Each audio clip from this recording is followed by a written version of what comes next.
15. Was that 15? Yeah, this is 7 and 8. Oh. 7, 8, 15. Okay. Is that 2? Mr. Dupuis. And you've also got 15 here as well. Oh, my goodness. Yeah. So you've got 7. Yeah. 15, 2, 15, 4, and then got 7. Okay. Yeah, that was a good call, because if you would have cut another 8, Yeah. you would have been having like a 12 point. Yeah. Oh, exactly. Yeah. Okay. You made the right call. 7. Yeah.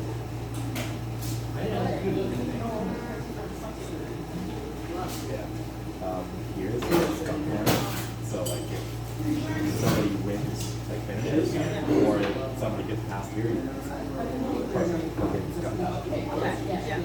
And whenever I Scott people, I make my friends sign the board. And it's like I got Scott on this day. Yeah. But the rest of you are not going. Oh, I appreciate that. You're very welcome. So, 15, 2. Yeah. 4.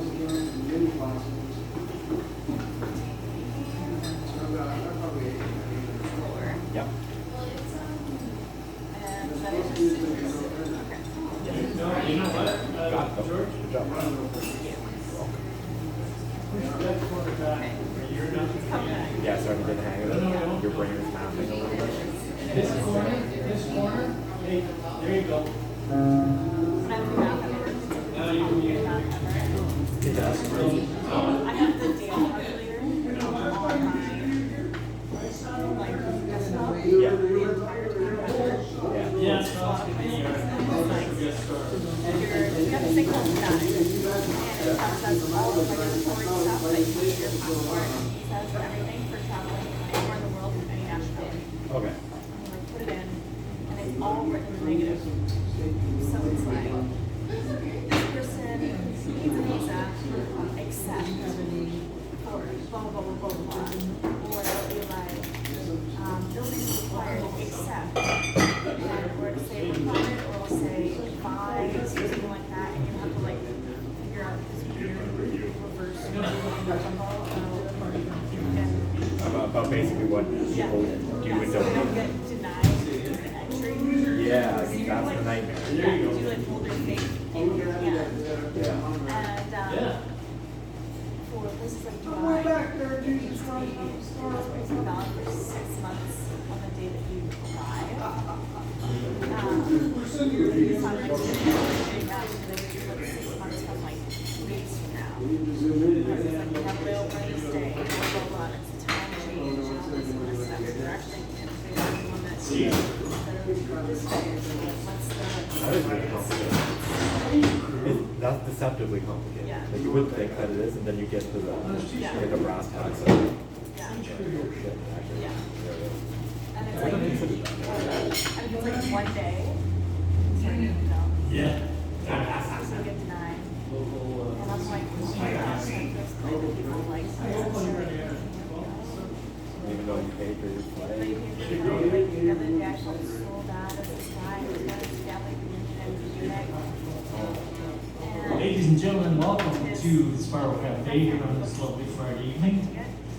Thanks for coming out. A few more people out. reverse. We are Elderberry Yeah, it Wine. was with Lufthansa, so it wasn't even like We thought of about 53 different names. I was like, no. Put them all in a I pot. can't. We boiled them and we threw them against the wall to see which one stuck. It was Elderberry Wine. Wine. Oh yeah, you guys wanted me to say wine. Elderberry wine. They whined until I did it. Yeah. Except you're not going through that. Start off with a song that you probably all know, and yet we're going to do it in a way that you didn't know. Okay? And Mr. D, let's get going.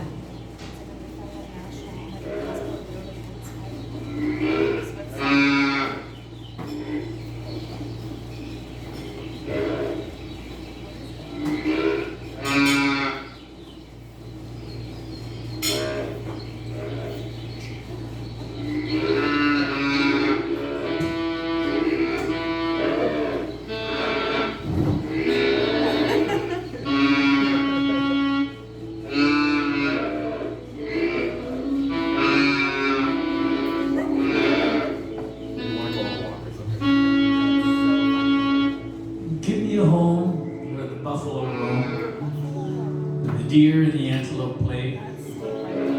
Seldom is heard a discouraging word, and the skies are not cloudy all day. Where the air is so pure and the zephyrs so free, the breezes so balmy and light, that I would not exchange my home on the range for all of the cities so bright. How often at night, when the heavens are bright, with the light from the glittering stars, have I stood there amazed and asked as I gazed if their glory exceeds that of ours. Oh, I love these wild flowers and this dear land of ours. The curlew I love to hear cry, and I love the white robins and the antelope flocks that graze on the mountain slopes high. Oh, give me a land where the bright diamond sand flows leisurely down in a stream, where the graceful white swan goes gliding along like a maid in a heavenly dream. Then I would not exchange my home on the range, where the deer and the antelope play. Seldom is heard a discouraging word, and the skies are not cloudy all day. No, it's fine. It's fine. Yeah, because I think like this is so fine.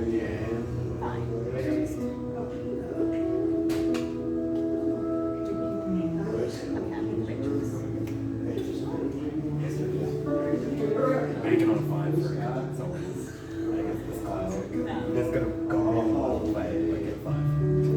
Yeah. But that's a classic grip move.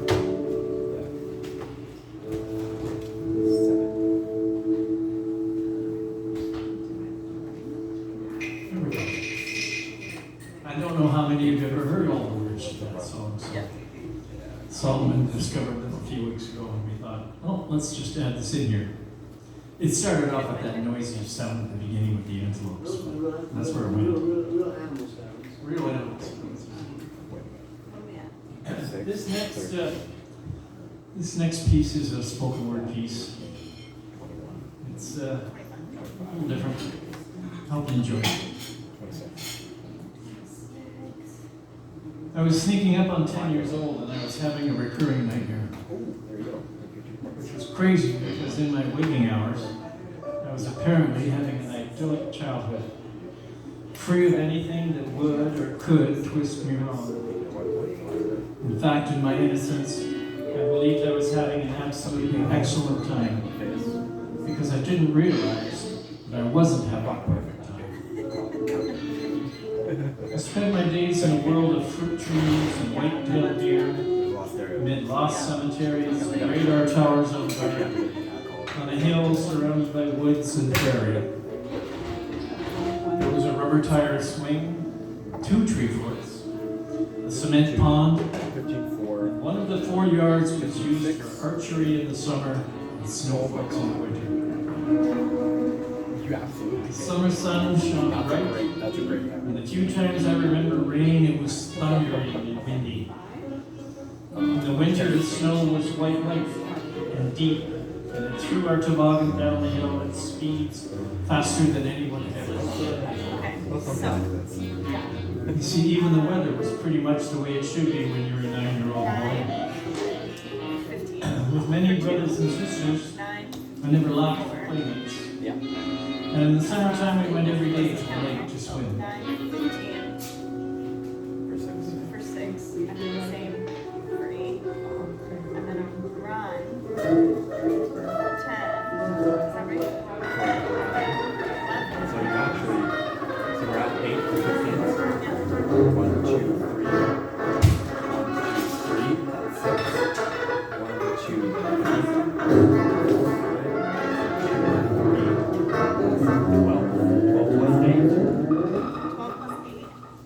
I could go on for pages. 20 points. Okay. Almost every night, Is that it? I would wake, dripping from exertion, frustrated to tears, raging, even further frustrated, by an inability to find words to explain the dark pain and the dark void. Nowadays I have more words, but they still fall short. The best hands. In space, not in space, because it lacked stars. It was, and I was, and it would not let me pass.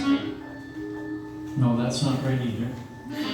I couldn't get past it, Your car. or go around it, over it, because it would adapt to whatever feint or move I tried.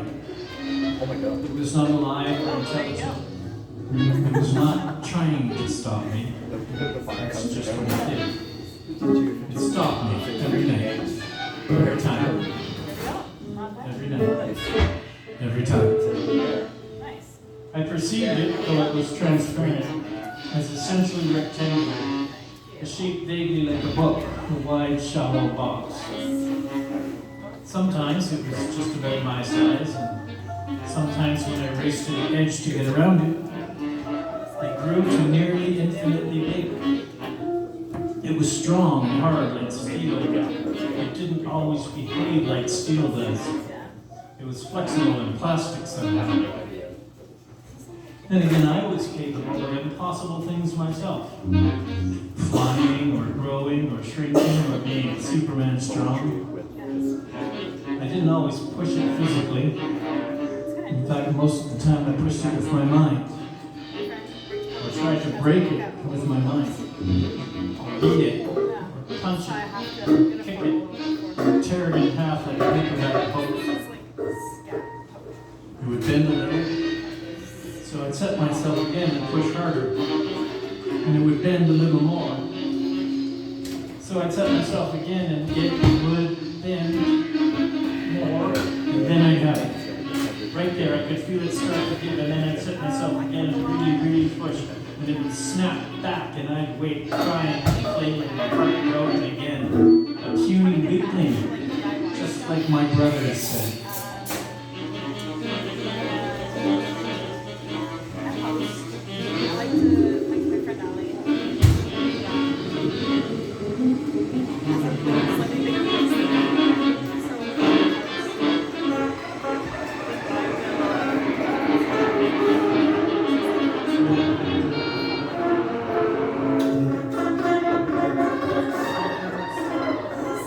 They were bullies, my two older brothers. With all the cruelty and indecent joy filled as bullies, but they weren't evil.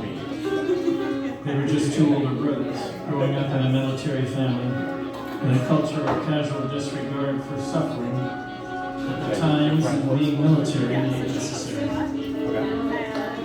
At the time, I didn't think of them as bullies. No, I envied them, their age and experience and strength, and that they could use a power more, and they weren't afraid of snakes. I wanted to be like them and to be with them as they adventured. I couldn't wait to catch up to them.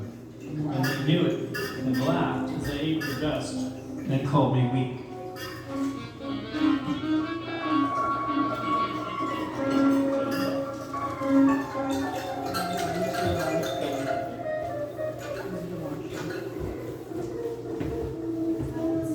I don't know, or perhaps choose not to know, what made the difference when it ended. And I don't or won't remember the aftermath of that particular night's dream. But I do remember the dream. It was there, and I was there, in the void without stars. And it would not let me pass. So I set myself and started pushing. Pushed itself straight in. It pushed again as hard as I ever pushed, and it started to give. So I set myself once more. Sure, I'd fail again. Angry, so angry because I was sure of failure. Then I pushed. My mind pushed. My anger pushed. My shame pushed. And it shattered like glass and filled the void with shards and shone like stars, and I woke, screaming and broken.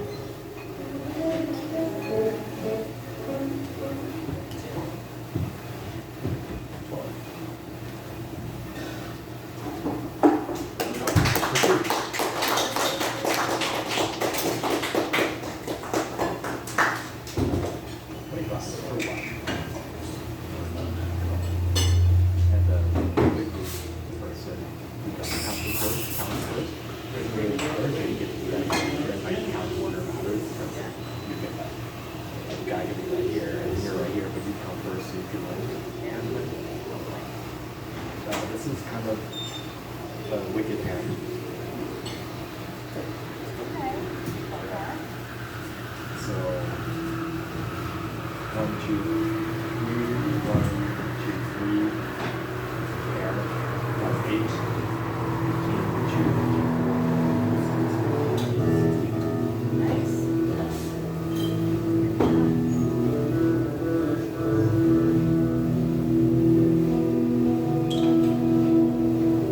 Or the north wind. Well, out of your name, It's pretty decent. Yeah. So, I shall not say it. and here,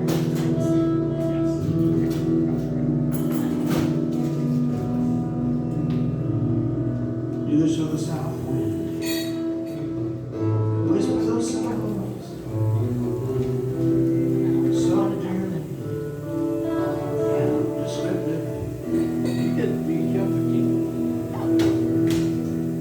She shall withhold That's like stats on. the delivery of her caress. that's 6, 4 13. Gs. Okay, nice. So, From your front cheek Nice. Better than nothing. yeah, it is better than that. and past 2 points, but maybe doesn't. What kind of, west wind shall blow. Like, I had some people over yesterday. Boisterously on his wings. I asked my friend, but I asked Allie. She's like, Not frolicking your hair, we've been friends for like 11 years. Yeah. or And, inviting her spirit to roam. so, and we would have like FaceTime parties and stuff together when I was in Halifax, like on our days off, we would drink together, we FaceTime, and, but it was an hour difference, so it's like, you know, West midnight Wind. for me, it's only 8 there, and she's like, she's wasted. Yeah. Occupied She with goes around terrorizing the neighborhood. yeah, she's straight up white girl wasted. Yeah. You go to bed. Yeah, it's still like 8 a.m. She's like, flat out. I'm like, gross. I'm like, what did you do after the dinner? She's like, I don't even remember. yeah, basically. So it's nice that we're in the same time zone now. And she just lives in Bay, so it's so easy to get to. Like this stuff. Yeah. So I went hiking her up, and I went out to Langston for a little bit yesterday. And then she messaged, I was going to pick her up at 4. She messaged me at like 1:30. She's like, I'm Washed picking winds you shall up now. come I was like, from the "Okay, east, Yeah. so she hit me up dust while I was running the trip. and I dim tried to old buy my ghosts. stuff at 12, so I had to do those and stuff for dinner. And I asked her what you want. She's like, I want a dodo. Because I made it I wonder if her a name couple months ago. She was like, could be distinguished. I've never heard of it. oh, it's a Filipino thing. And it's soy sauce, vinegar, and sugar. Okay. And it's really I wonder good. if It's like they very like tangy. could be It's the distinguished. vinegar and the soy sauce, and then a little bit of sugar on balances it out. Yeah. But I make it with chicken thighs and carrots and stuff. You just serve it over rice. It is really good. And so I made it for us. I got like a 10-pack. Corn biles that chicken have thighs, been and I cooked it all up. So I was like, I want leftovers, but then I had other people come over too. And then of course we made meat.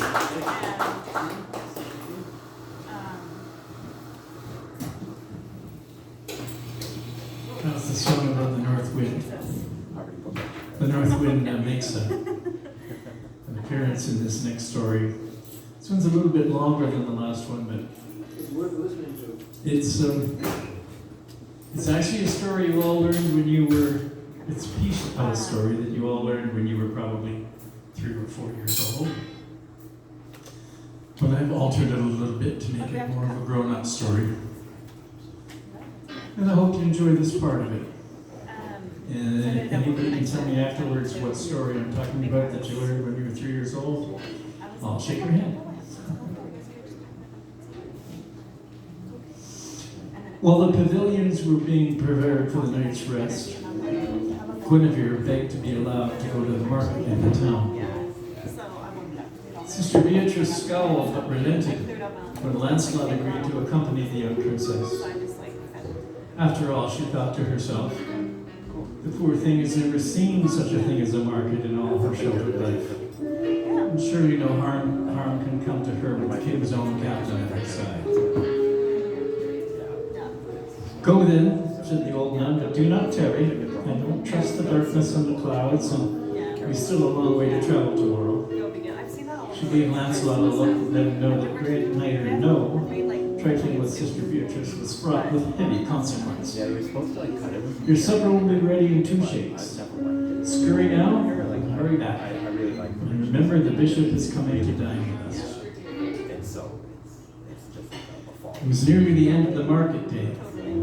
Some of the stalls were already packed up when the princess and the knight arrived in the square. So Guinevere was disappointed with the few things left for sale. There were pots at the tinker's, 2 ponies and a grouse at the butcher's stall, flies all abuzz at the fishmonger's, his last 3 eels swimming in a barrel. In the farthest corner of the square was an ancient woman seated on a chest, her few wares spread over an old ratty blanket. Walking sticks, crude wooden boxes, and clay balls, a couple of reed baskets, poor things made or stolen or found. And the old creature was cackling and laughing and singing nonsense to all and sundry who knew her. Guinevere was fascinated by her. Old mother, she called, and the crone started at the title, but it took up her cackling way again. Why, it is surely the princess of the summer country, stopping to speak with this creaky heap of wrinkle and bone. Her attempt at a curtsy was painful as What would you, milady? Where's a few and poor, cobble, flint, and stone? Does everyone know my business? Guinevere asked her protector. Lancelot replied, Arthur is loved by the people. He has brought peace to the land at last, and news of his marriage and future heirs has traveled far, but how this old biddy knows that you are the king's intended bride is beyond me. He scowled at the crone.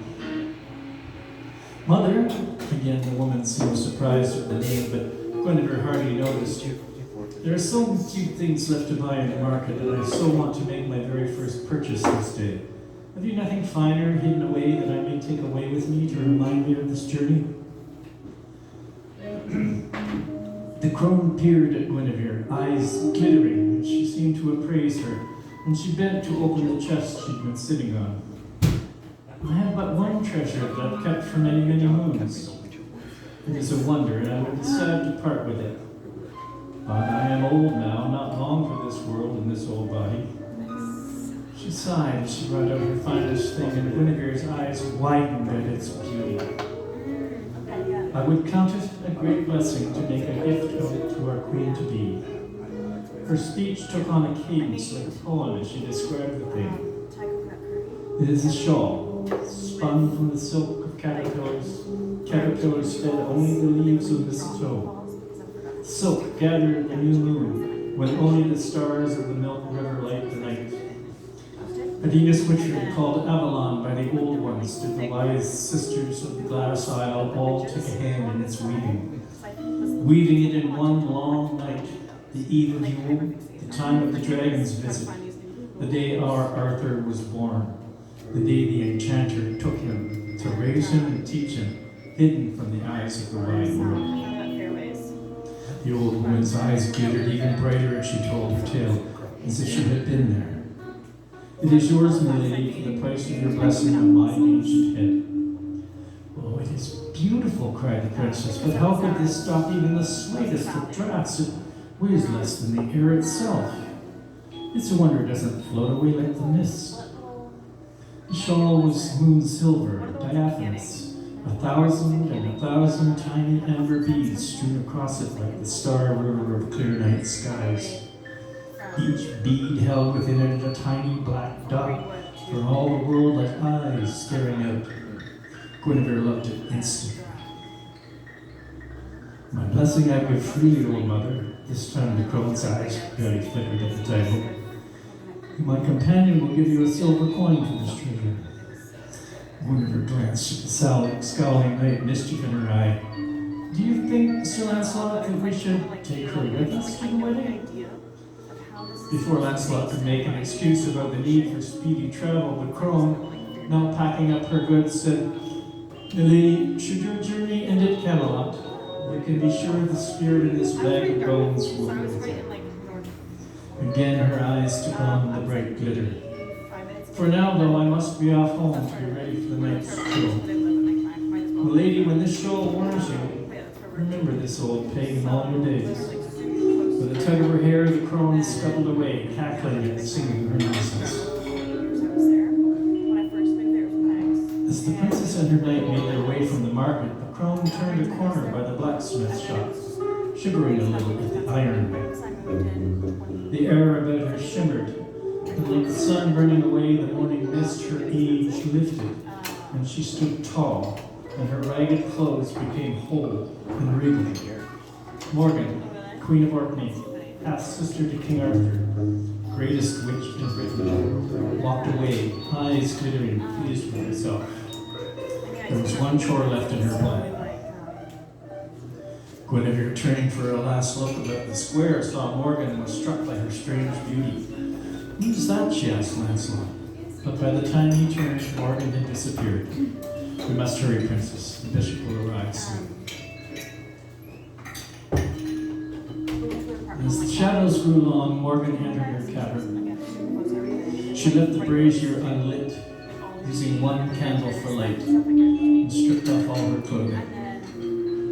She faced north and began to keen, slowly becoming the Morrigan. The sound was desolation, empty, without warmth. Goosebumps pebbled her back, her arms, her buttocks and breasts. The keen rose and fell in volume and rhythm to match her song, and what little heat there had been in her body left her. When frost began to form on the stone walls, the Morgan stopped her song. The north wind had been called. Dinner was finished and the bishop on his way. Guinevere and Sister Beatrice retired to the princess's pavilion. Guinevere plopped in her chair. "The wind is so bitter this evening, sister. Will you light a brazier to ward off the chill, please?" asked the princess. She was tired from the day's adventures and wondering about the dinner's conversation. The bishop had scowled at the mention of the sisters of the glass oblong. "They are not a convent of good Christians," he had grumbled, "but followers still of Rhiannon and the river and the war witch Morgan and the Bridget, whom they call Bright Lady. They hold the hearts of many of the people yet, keeping them from knowing the Savior." The convent's office sipped his wine. "Even the king's sister, Morgan of Orkney, works her wiles on Arthur, so he has not yet been baptized. It is hoped that you, Guinevere, having been raised in a convent by good sisters, will have some good influence on your new husband, that he might then lead his people to salvation." Guinevere had smiled, only now beginning to understand the weight of her new position. Why was the bishop so angry with the English sisters? Are they so different from the sisters we know? Guinevere looked at Sister Beatrice for answers, as she had since she could first talk. It's men talking church and state, deciding what's best for all without even asking. It could be chastised for saying so, but our sisters, followers of the good Lord Jesus, are not so very different from the women of Avalon. We pray to our gods for peace and good harvest, and feed those who come to us hungry, and we stay as far from the great men who wish us quiet and obedient. Guinevere had never heard her guardian speak with such bitterness, and it disturbed her. "Do you know Avalon?" she asked. "Oh, sweet girl, before I followed Jesus, I was of Avalon.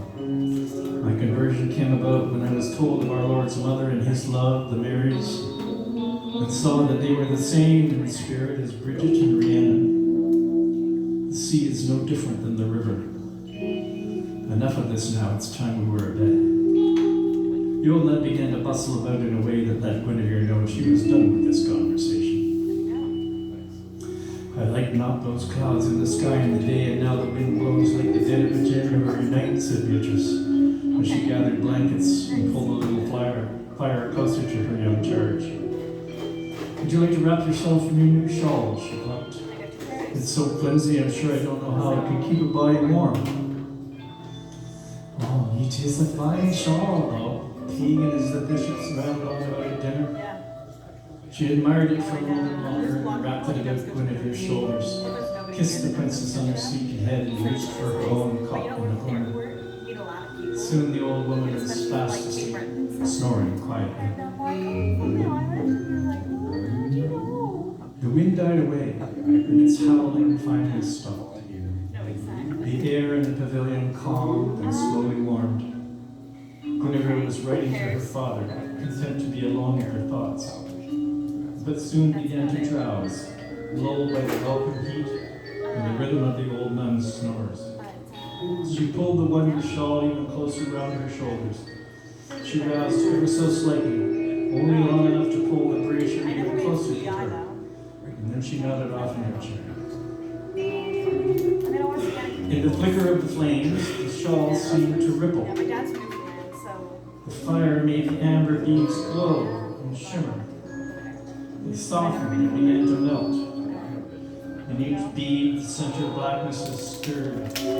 Tiny legs, 8, stretched out from the dots, and then each black creature pulled itself free of the amber and began to scurry across the shawl, sunning themselves in the heat. For a moment, the north wind rose and howled again, and the spiders stopped for another moment, I was listening, excited to go. and then Still would, the spiders began to spin. Tiny as they were many. All through the night they worked, these tiny daughters of Arachne, slowly, slowly wrapping the princess in their silk, binding first her arms to the chair, so gently that Guinevere in her slumber was unaware of their toil. They bound her long, bright hair to the seat, and covered her shoulders, and her chest, and her throat, constricting her shallow breathing. In the darkest part of the night, spiders wove a mask over Guinevere's mouth and nose, stealing her breath. At the first paling of the eastern sky, the spiders dropped away and ran off, their task complete. Guinevere was suffocating.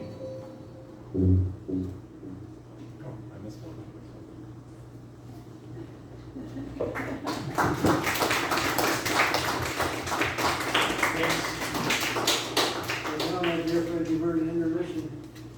Is it intermission time already? It is. Hey, don't forget. There will It's be in- audience participation in the second round. In the second half, there'll be some audience While we're participation. waiting for it, John, if you get all get your little things to play a little along with us. Also, they sell coffee here. Buy some more coffee. Don't forget to keep your serving. Okay? Okay. We'll take a few minutes and we'll be back in a few minutes.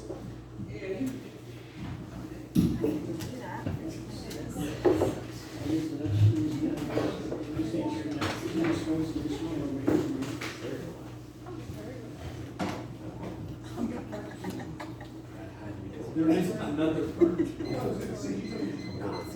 Oh, you. No, that's There's a reason. Well, hey, oh. Stop her.